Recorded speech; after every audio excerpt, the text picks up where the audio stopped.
Hello, One Song Nation. Diallo and Luxury here. Hello. Just a quick note before we start the show. We're splitting our Daft Punk episode into 2 parts. That's right, Diallo. We made that decision because we had so much to say about Thomas and Guy-Man and Get Lucky that we needed a little more time and space. That's right. Time and space for all the fun facts, Easter eggs, samples, stems, robot helmets, pyramids, all that good stuff. All of it. This is part 1. We're going to cover the genesis and early years of the band and take you all the way up to their triumphant Coachella performance. That's right. In part 2, we'll get into the stems for Get Lucky, and trust me, you'll want to stick around for all of it. Whether you're a longtime fan of the band like us, or you don't really know them and you kind of want to know more about them, this is the episode for you. All right, let's do this. Enjoy the show. Luxury, what's up, my man?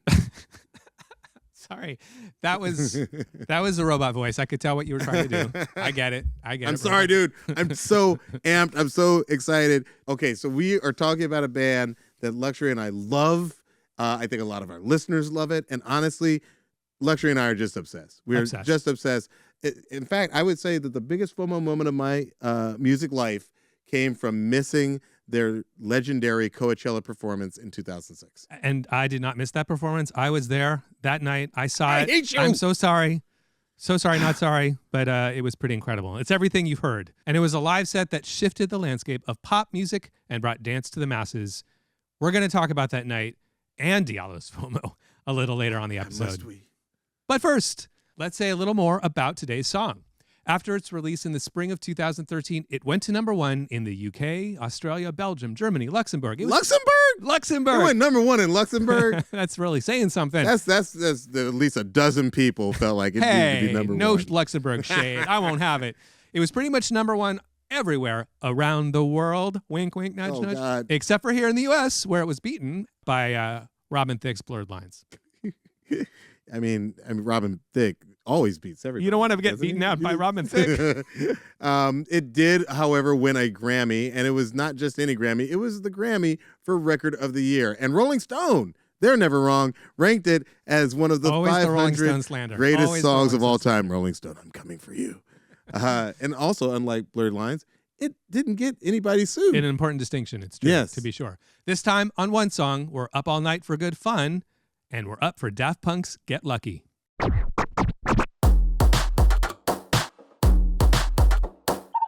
I'm actor, writer, director, and sometimes robot Diallo Riddle. And I'm producer, DJ, and songwriter Luxury, a.k.a. the guy who talks about interpolation on TikTok. There you go. I'm so happy I brought that today. So Get Lucky drops in 2013. Diallo, what is going on in your world back then, and how did you first hear the song? Oh, man. I'm full on writing mode. We had just left Late Night with Jimmy Fallon, and we were starting to work with people like Maya Rudolph and Drake. Drake was getting ready to host the ESPYs in a little bit, and so we were working with him, and so there were a lot of drives up to Calabasas. But I was just like everybody else. I remember that Steve Aoki put out a tweet on an app called Twitter back then, and it said something to the effect of, can't wait for this Daft Punk album because to me they are God. And I knew exactly what Steve was talking about. Like the anticipation level was through the roof. He wasn't wrong. Because I remember there was everyone who was at Coachella. That's how it was announced. At Coachella, they had like a giant billboard where they just played that 2-minute snippet from the video, right? Where it's the silhouette of the 4 of them playing the song. And so I was getting texts left and right. It was on the internet. It was being tweeted, like you said. Yeah. When I first heard the song itself, I had just put out a record, and I was thinking about my next music, and I was thinking in a similar vein, sort of 70s disco, California vibes. Yeah. And I was like, God damn it, Daft Punk beat me to it. There's no chance in hell I'm going to compete with that. Not that there was any competition that could have been had, but... what I think is interesting about that is that I think that you have to remember in 2013, there is arguably no hotter music or sound than EDM. Right. Like, EDM has completely taken over, you could argue pop music. It's the on music the radio. of Las Vegas. Absolutely. Like, it's huge. DJs are signing $14 million. I think Hakkasan signed Deadmau5 to a $14 million deal. It's the sound of planet Earth in 2013. Like Afrojack, Avicii, right? Everybody Swedish House Mafia, big dollars. Swedish House Mafia, big dollars, huge money, big huge rooms, right? So much excess, and this is the moment that the people who you can argue popularized this music, this electronic dance music, Daft Punk, the granddaddies, they're coming back with a new album, and everybody's like, what is it going to sound like? How do you go any bigger? And I totally get it too. Sounds? We're going to get into it on this episode, but I totally got it because in that moment, I, like so many people, were maybe exhausted hearing those similar sounds. Yeah. So I was like, I don't want to make that. I was making dancey music. I was doing remixes. I'm not comparing myself to Daft Punk. This is not my John Lennon Jesus moment. But I am saying that I understood the vibe that led them to make this very controversial decision after pioneering this sound to not do the sound anymore. They have a long, long history of not doing what is expected of them and sort of going the other direction. That's and right. We're going to get into that. But this album is in some ways absolutely in keeping with their habit of saying, no, not going to do what you want us or expect us to do. And it has to be said, not doing what's expected of them goes all the way back to the very beginning of this group. It kind of goes to why you and I are so obsessed with two French guys in robot helmets. Luxury, give the One Song Nation a brief biography of Thomas and Guy-Man. So I'm going to take you back to Paris, France. This is the 1980s. A young gentleman called Thomas Bangalter meets another young gentleman named Guy-Manuel de Homem Christo, who from nice job heretofore. Nice job. So many of us avoid that full name. From this point forward, we're going to call him Guy-Man. And Thomas. Thomas and Guy-Man meet. They form a band with Laurent Bronkowitz. Yes. It's called Darlin'. Yes. You want to say something about this? Yes. Well, I think this is a very fascinating thing. So, so Darling is named ironically, well, not even ironically, it's named after a Beach Boys song called Darling. And Darling sounds like this.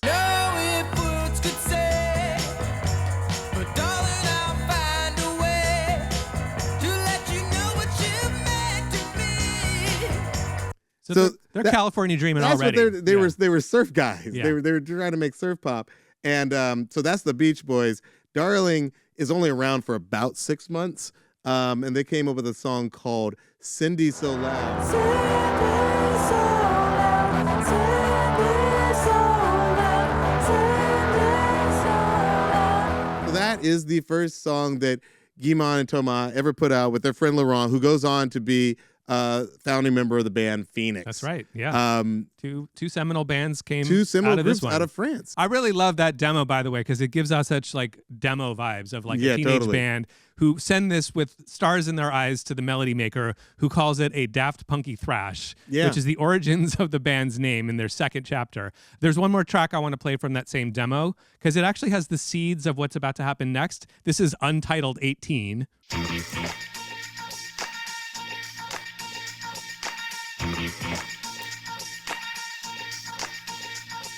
So I don't know if you recognize that, but do you recognize that? That's a sample. That is what is that, SWAT? Is that the theme from SWAT? What is that? It's actually not the theme from SWAT, but I totally hear what you're hearing. Mm-hmm. Very similar kind of like urgency to it, but it's from this. That was hazy cosmic time.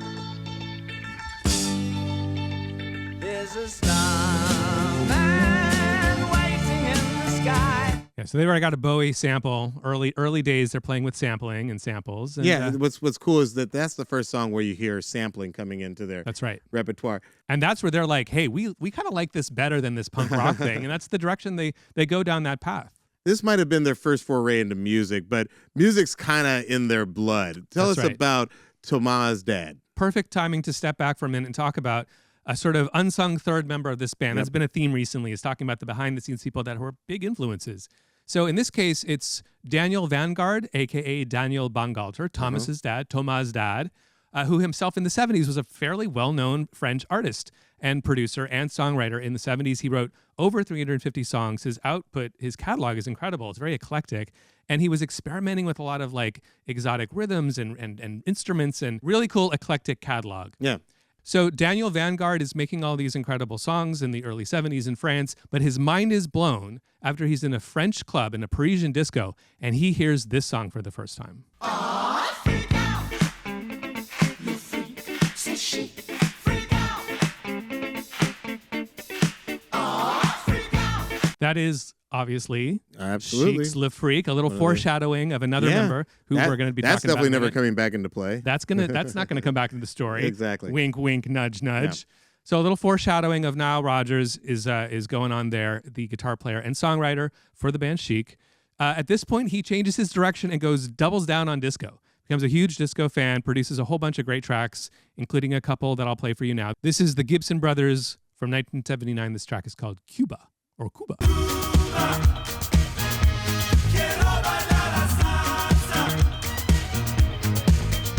So he's making disco records. He's loving it. He's a huge disco fan. Like, he's a believer, like deep in his soul, that it's music that brings people together. Disco devotee. He's a disco devotee. That's right. That was the name of my first group. Oh, really? No. That's pretty great. I know. We should use that. We should definitely use that. It's definitely a song, if nothing else. When Disco Demolition happens in Chicago in 1979, he's very upset by it. He goes, I felt crazy that people will say this will stop. It's a rhythm. You can't stop people dancing to a rhythm. You can't stop the rhythm. So he wrote this song kind of as a tribute to, like, that disco will never die. Yeah. This is Otto Disco from 1979. I can't spell.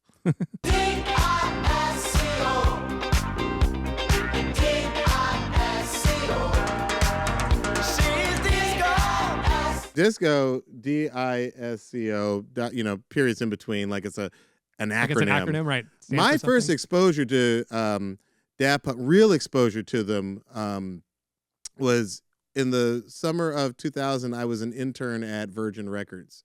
And so we had a lot of really cool. Yeah, they came out with a collection of their music videos, and the collection was called "A Story of Dogs, Androids, Firemen, and Tomatoes." Right. So I thought Daft Punk stood for dogs, androids, firemen, and tomatoes. What? I never made that connection. Did I blow your mind just now? I never. By the way, one of the coolest things I own. This is for all the people watching on YouTube. You can see me struggle. Bring this up. This is a really rare shirt. I can say that we had a whole box of these at Virgin Records. That. Oh man, year. I'd love to find that box. This is a Daft Punk T-shirt. I have gone looking for it. That's valuable on eBay. That is expensive. I have seen it nowhere. It is the official Dafton.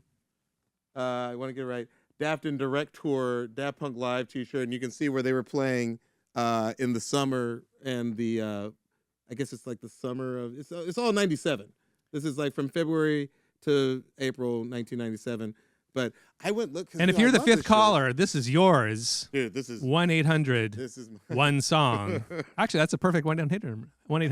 Last deviation, 1997. Driving down the street, I see my friend Danny Passman Not from Danny college. Passman. The Danny Passman, whose dad is a famous. Is it attorney. Don Passman? Donald Passman, yeah. The guy who wrote the book on record industry law. I know exactly. So Everyone knows his that son book. Danny was a college classmate of mine, and I was driving down Sunset, and I saw him on the side of the street. I think it was outside the House of Blues or something. I've been trying to find out where this location, but I just know I saw him, and I was like, Danny, what are you standing in line for? He's like, oh, we're going to go see Daft Punk tonight. You want to go? And I was like, oh, I've heard of them. Nah, I think I'll just keep driving. And I did. And so that was the first time that I missed out, because I could have seen Daft Punk live in Los Angeles in 1997. The FOMO of Daft Punk. No, I love this. I love the fact that, too, this is a band that kind of generates that kind of that moment of like, where were you when X kind of band. They were just cool from the beginning. I'll never forget the first time I heard it. I was working in New York City, and a guy called Stuart Matson, who's the head of planning at my ad agency.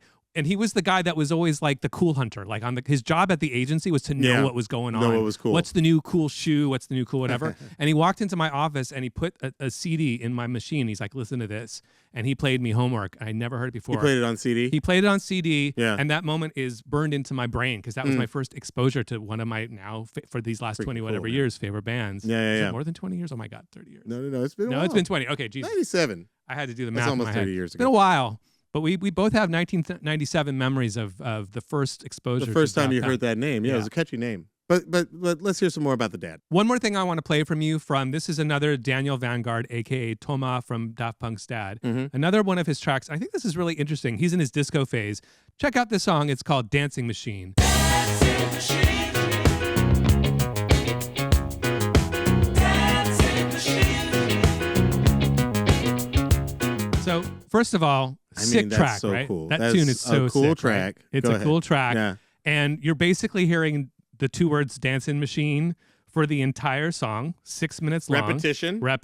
You know exactly where I'm going with this. Yes, I like it already. I feel like the dad's influence is not just in the disco, it's also in the specific way the songs are written. And there's one more thing that he brings to the table for young Toma, is that his music industry experience ends pretty poorly. He has a bitter experience with the French music industry when he discovers that a lot of royalties were stolen from Jewish composers during the Nazi occupation of France. He goes down the path of fighting for the rights of their ancestors, for their intellectual property rights, for the money that was stolen from them. And the official report comes out and sort of denies anything ever happened. They never pay anybody. And after that, he is so disillusioned. This is one of a few steps that leads him to just completely abandon the music industry and his entire music career. In one fell swoop, he's like, this is it, I'm out. And that is something he takes to his young son and his friend who are starting a band, saying, do not let them mess with you. Oh, that's cool. He advises them. He gets a thank you credit on their first record. He advises them about hold on to control. Don't tell them what you're going to do. Only you can know artistically what your direction is going to be in life. So that was a very valuable lesson. If you know the story about Daft Punk, that is definitely a fundamental through line of their whole career. Like, they famously said to the label, we get to decide what the cover art for Homework is going to be. 100% of you the way. guys don't. All the control. All they the were way like, down they're very early on in their career. They're like, we're not doing any more of these pictures.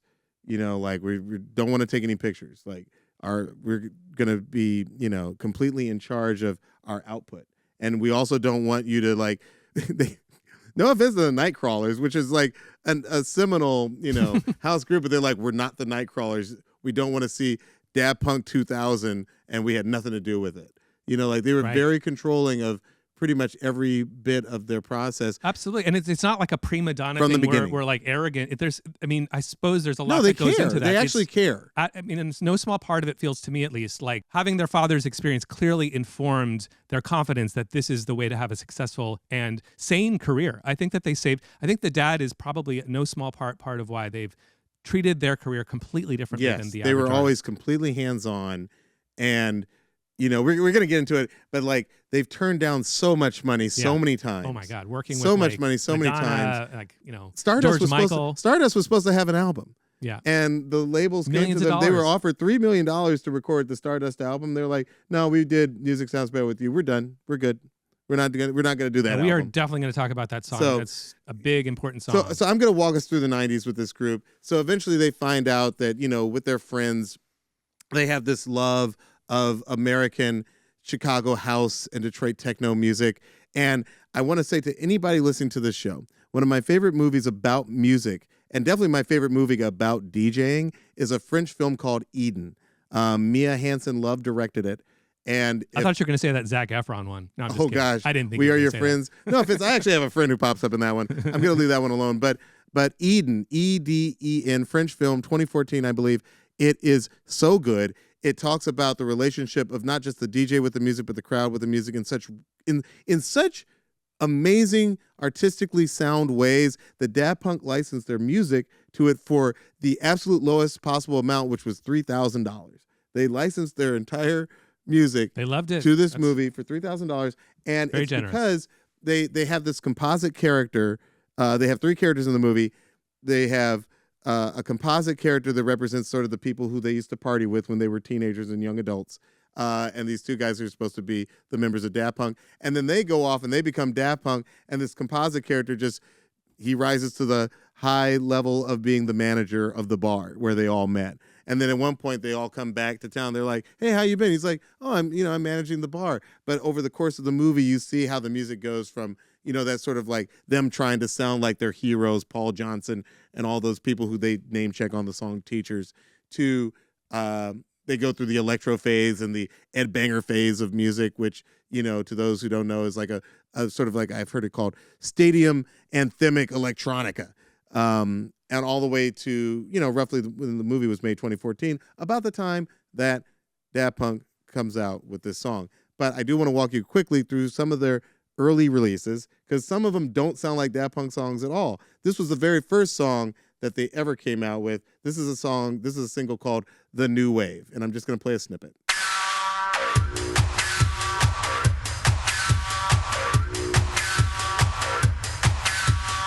So you can see they start off with a really sort of like hard, sort of dark techno sound, but it starts to take off and people start hearing some of their songs. And Defunk was the song that sort of broke them really big. Like the Chemical Brothers heard it, they worked it into their set. Richie Hawtin heard it, he was like, this song is amazing. This is a time when like the BPM on music is like 127 to 130 BPM.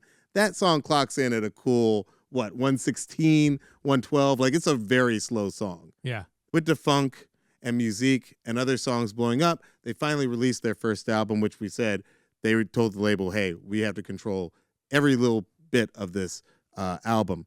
And it comes out at a unique time in France, because this is around the time that there's a certain sound in French music, especially French dance music. Yeah, let's French talk touch. about it. French touch comes out of house music.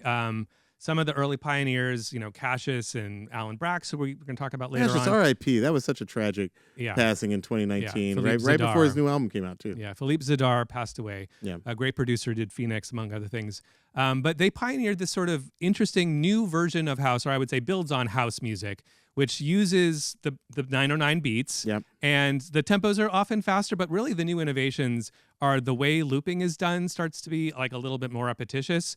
And more specifically, there's these DJ effects and actual like Let's talk about the filter. We're going to talk about filters. We're going to talk about minimalism and repetition. All of this stuff finds its way into this very French version of the way house music is coming out. Yeah, I mean, like, I love French touch. I mean, like, I will say that, like, it's got the house influences, obviously, but then there's also there's the filtered disco sound. Yeah. Taking like those disco songs. Well, a lot of it specifically is the sound of a DJ using their DJ tools, which is EQ cuts and filter sweeps in the recorded music. As a DJ, I'm not above a good filtering moment. I think that's one of the big innovations of the genre, which makes it sort of next level, is it takes into account, like house music comes out and DJs play it. French touch is kind of like, let's record a little bit of what we've been doing in the clubs. It's the same thing as when hip hop songs have the, no Keisha Cole on the Keisha Cole record. Yeah, you know what I mean? Like, or they got the on the record. Right. It's just using the DJ tools on the actual recording. Right. It's exactly what it is. And one great example of this, and by the way, we should note that at this point, both Guy-Man and Thomas have their own record labels that they form. Yes. Guy-Man comes out with Cri d'Amour. Bangalter is Roulet. And I am going to state for the record, Roulet is one of my favorite record labels of all freaking time. Outrun is one of my favorite songs. I often will say, oh, guys, we got to play this Daft Punk song called Outrun. I always forget that that's actually just Thomas. Yeah, it does feel, well, it definitely feels but it feels like a Daft Punk song. I consider can we the play output. A second of Outrun? Please do. I consider the collective output of these labels, too, to be part of their catalog. It's fair enough. Here's a little bit of Outrun by Bangalter, another really hard song, but just lovable. There's that filtering. That's like literally a DJ doing this with the Pioneer mixer.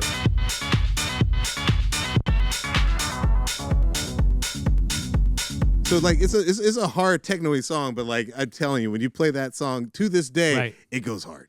Right, and it's literally like a lot of what you're hearing, and the effects are what are on a DJ mixer. You'd be able to do that filter sweep where the sound kind of goes in and out, and that's a way of, when you have a loop that's going through the whole song, it's a way to keep it interesting. Yeah, to keep it dynamic. And the French touch artists are like some of my favorite artists of all time. You have Etienne de Crécy, who is one of my favorite. He did the Super Discount albums for a little bit, and Alex Gopher.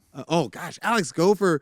He has a song called, I think it's You and Me. Like, I don't play it anymore, but like to this day, if I can ever slip that into a set, I feel accomplished. Ian Pooley, I would throw in the mix there. And by the way, Ian Pooley's song Chord Memory is one of the first songs that Daft Punk did a remix for.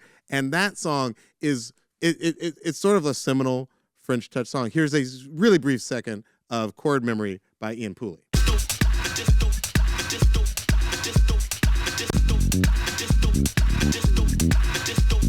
So you hear that bass line, you hear that repetition with the vocal.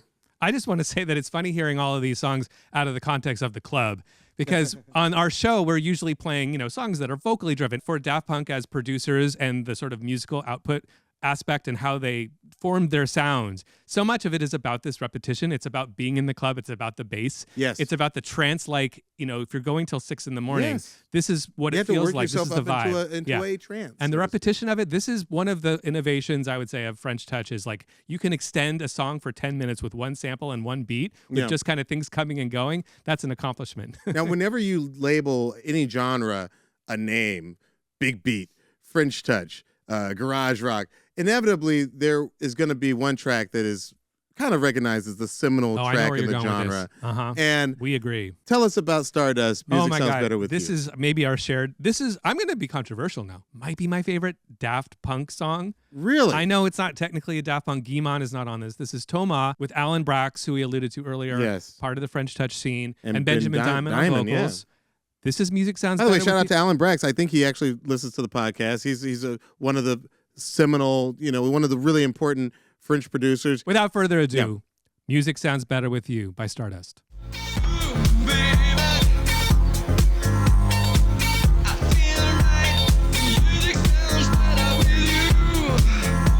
I mean, timeless. It's repetitious, but you have to actually listen to it closely to know that like the music does change. Yeah. Like, and I noticed you pick the place where like the chords, bass line changes. Yeah, it changes and it gets super like the phrase that pops in my head is like caramel and brown sugar. Oh, I love that. Yeah, like interestingly, it's really sweet. And you're like, ooh, that's nice. It's beautiful, maybe perfectly put, because actually the chords technically don't change. It's just the bass line. It's the bass line. And what's happening prior to that bass line change is there's this like tension. Dun, oh, wait, it's like major. It's like dun dun dun dun. Once again, public schools have failed me. I don't know how to speak in this language, but like it shifts a little bit, and then you're like, oh man, this is the part. It's been harmonized. The bass line is harmonizing with those chords to change how you feel. But I hear dun dun dun dun dun dun dun dun dun dun dun dun, but then it goes dun dun dun dun dun dun dun dun dun. You know what I mean? And that to me, like the first time I heard that, I was like, oh gosh, this music is potent. This music is powerful. Like because I was still listening primarily to hip hop in '98. That was when like Puffy and Bad Boy was starting to really take over. So I was looking for some other music to listen to because I didn't like their form of sampling. And then I heard this stuff, which by the way, there is a very prominent sample here. Yes. We both know what it is. It's a song called Fate. It's by Chaka Khan. And it goes like this.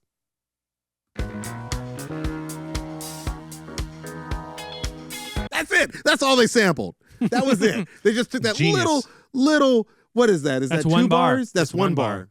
They took that one bar and flipped it into an international hit that is still revered and loved to this day. So French Touch is, really inundating the airwaves. And our original members of Darling have gone in different directions. Darling. Laurent has founded the group Phoenix, which I think, clearly wears its French Touch sound on its sleeve. But it was very cool in the sense that it was more of a indie rock band with disco influences. And for those who don't know, Phoenix did a lot of great songs. The first song I ever heard from them, I was walking down the street in L.A., Melrose, and I stopped in a record store. And that was back when, you could pick out a record, cover looked cool, put it on the record. You didn't know what it was going to sound like.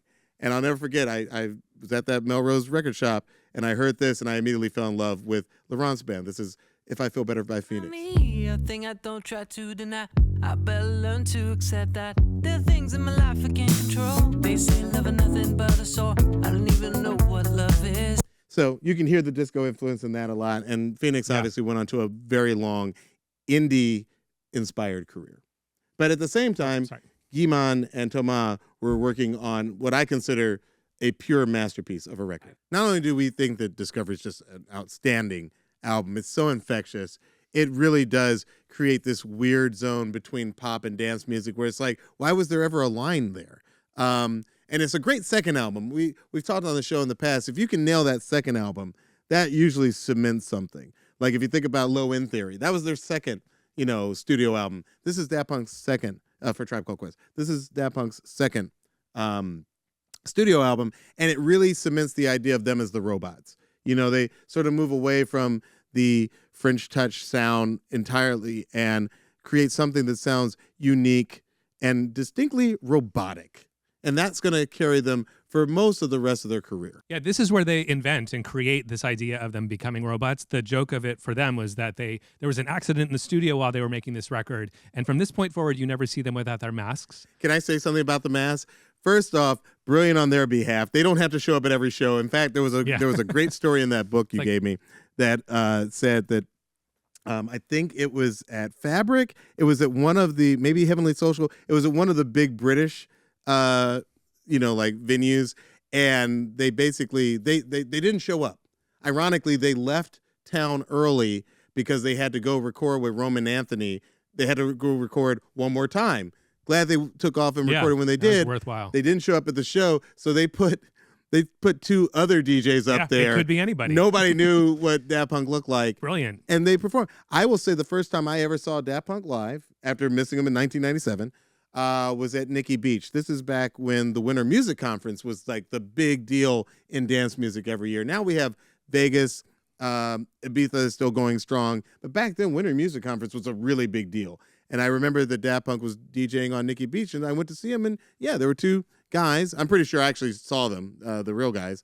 They were just spinning records. You saw them in the flesh? On the beach, yeah. Just like curly-haired dude and short dude? Exactly. As late as 2000, 2001, you could still go see Daft Punk. They didn't have on the mask, but once they're really promoting Discovery, the masks stay on. The robot masks are always there. They're always there. They really lock into the robot thing. They even make a movie in 2006 called Electroma, which is really great. And interesting foreshadowing, it ends with a moment where they blow up their robot personas. 2006 is also the same year of the famous Coachella Pyramid, the experience you had to bring up sore subjects. that I had that you did not have. And I am sorry, but I wish I could share it with you. That's a friendly vibe. Hopefully I'm giving off that I want you to have been there. To this day, I drag my wife out to things that she doesn't want to go to. And I think somewhere in the back of my mind, it's always that I fear that I'm going to miss out on the next historical moment. So I'll be like, hey, S.G. Lewis is playing at the Shrine. We got to go. And she's like, can't we just watch it on YouTube? I'm like, yeah, and I can also watch The Pyramid from 2006 on YouTube. It's not the same if you're not there. Not the same if you're not there, no. They did make a record out of it, though, 2007's Alive, and that is the end of their electronic music, I would argue. After this point, they are not making music with computers, and that's they're crazy. still using synth. They're They're still using vocoders. That carries over. Yeah. But this brings us to the next phase. And by the way, this is the moment where... Well, can I ask you one Coachella question? Yeah. I want to ask you one Coachella. So you're there. Are you towards the very front? Are you in the back? Are you in the middle? I am probably in the middle. I mean, that's a great question. I have some... Can you see the bathrooms? Can you escape to the bathroom if you need? My memory of being in that tent is just the like incredible like whoosh of excitement. Wait, it was in a tent? I thought it was outside. No, it was in the tent. It was in the whatever that tent is called. I can't remember names. I'm just trying to live through you, my man. Yeah. My memory of it is that it was just... Did you feel the history being made? Like, did you feel it? Were you like, this is next level? I'll tell you one thing about the 2007 record. It does convey some of the energy. When I listen back to it, it really does remind me. Yeah, Live 2007. Like, even now I'm getting kind of chills. Yeah. Robot.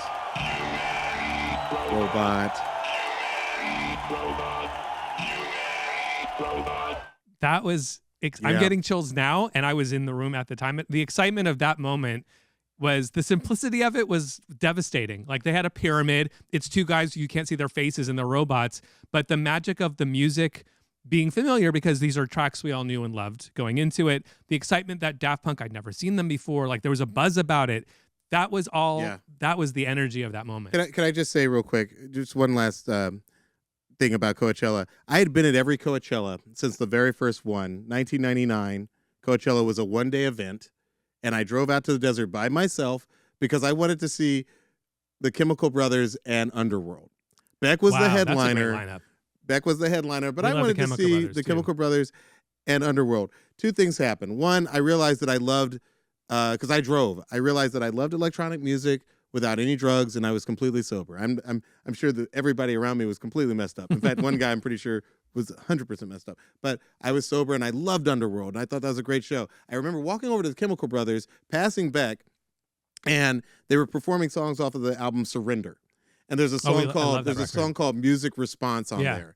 Oh, yeah, it's a similar vibe to that one, isn't it? It's like music, response, music that triggers some kind of response. Right. And I'll never forget when it was going music response, it was robots in black and white, cartoon robots on their big screen. And then when it went to music that triggers some type of response, when the beat came in, the robots, they came alive in color. And I remember thinking, robots in color. And I was sober, exciting. But I was just like, this is insane. And so I feel like there's something about this music and humanity and robots where it's like the opposite of how I feel about AI sometimes. Like, I feel like it's in some ways the perfect marriage of what makes us human with a little bit of just spice and flavor of robots, and just Yeah. that Well, robotic voice. I think that's what Daft Punk was playing with their whole career, Yeah. leading up to this pinnacle moment, literally the pinnacle being at the tip of a pyramid at Coachella Yeah. in 2006. Oh And my then God! Yes, at the peak, literally. At the peak, literally. And this maybe is the moment where they decide that the balance should go in the other direction. Yeah, you make a great point, because the song that we have been building up towards this entire time is "Get Lucky," and it's on Random Access Memories, an album that is unlike almost any Daft Punk album, live album, remix album, any other album. This is an album that is so unlike them in some ways, because it's made with organic instruments. There's we're going to talk about it. There's almost no sampling to talk about. Like, it almost feels like an anti Daft Punk album. So in 2008, they started working on their fourth record, Random Access Memories. And it's kind of interesting to think about the fact that they were offered an opportunity to do the soundtrack to Tron in 2010, which they did. And that seems to have made a pretty big impression on this record, because it was after that, it really opened their mind about using actual instruments and, moving away from this global dance revolution that they started. I think a combination of things happened where they had this experience where they made music in a room with real violin players and real, percussionists and real everything in the symphony orchestral setting. And between that and the fact that what they had been building for many years and pioneered, the EDM sound, as it were, they wanted nothing to do with. Yeah, they created the results sound. of that. It was almost like French touch writ large, right? Yeah. So they have a big hand in like defining what French touch is, and they want nothing to do with it. They want nothing to do with and it. then EDM, the EDM version of it. similarly, takes over in ways that French touch could have never imagined. I mean, like when you've got the guys Took over on the world. Jersey Shore Yeah. prioritizing dance music over hip hop or rock and anything else, Fall Out Boy, like, no, dance music's on top of the world.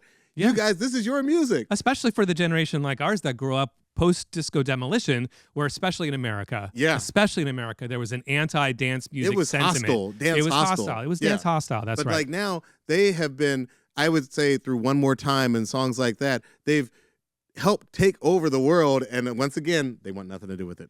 So 2008, they start making their next record. They're inspired by, according to Billboard, their desire to make this album was a combination of they're working with live musicians on Tron, and also they just wanted live drums. They wanted to make a record that had a live drummer on it.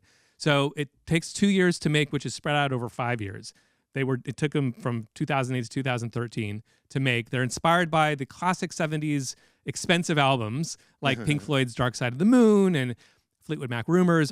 They spent over $1 million on Probably this they like record. Todd Rundgren. Todd Rundgren, Hotel California, all of Yeah. that stuff. The big famous records that sold millions of copies and were pristinely produced. Yeah. There's a lot of Steely Dan kind of approach to it. You're bringing in session musicians. You're going expensive. You're getting a vintage feel with analog sound. This is actually interesting because for a long time, Daft Punk, especially in the beginning, they were like, we like to record at our house. They didn't like going to the studio. Right, They right. say this. They're like, we like recording to the house. So, like in that way, Daft Punk is like Migos, right?